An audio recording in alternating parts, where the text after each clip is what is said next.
Mapagpalang araw mga bossing, pag-usapan po natin ang laban ni Jimwell Pacquiao at John Riel Casimero. Ito nga po mga boss, todo ensayo na ang panganay na anak ni pambansang kamao Manny Pacquiao na si Jimwell Pacquiao sa wildcard gym ni Freddie Roach.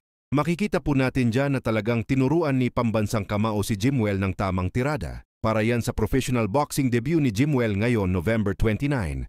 Makakasalpukan ni Jimwell ang kapwa niya baguhan sa pro na si Brendan Lally ng Amerika. Base sa ating pananaliksik mga bossing, may tangkad na 5'7", itong makakasalpukan ni Jimwell sa 29. Kaya advantage na agad ito sa kalaban kung saan may taas lamang na halos 5'6" si Jimwell. Pero may experience sa amateur na 6 wins and 4 losses. Kaya magagamit yan ni Jimwell sa kanyang unang salang bilang professional boxer sa Amerika. At syempre mga bossing, nakabantay rin dyan si Madam Jinky Pacquiao habang nag-iinsayo ang kanyang mag-ama.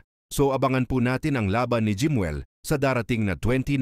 Samantala base naman sa mga maiikling pasilip training ng ating kababayan, former 3-division world champion John Riel Cuadro Alas Casimero, ay bagamat nga po mga bossing hindi pa pinapangalanan ang kanyang susunod na makakasalpukan sa ibabaw ng lona, ay todo na nga po ang paghahanda ni Casimero para sa kanyang laban sa December 27.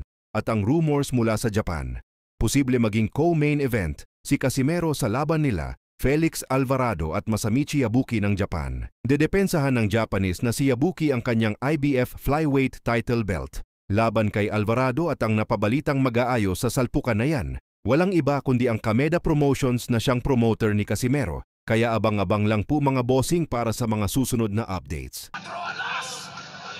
Babalik ng mas malakas. Hintayin niyo ang pagbabalik ni Cuadro Alas. Ako si John Riel Casimero, Cuadro Alas. Babalik ng mas malakas.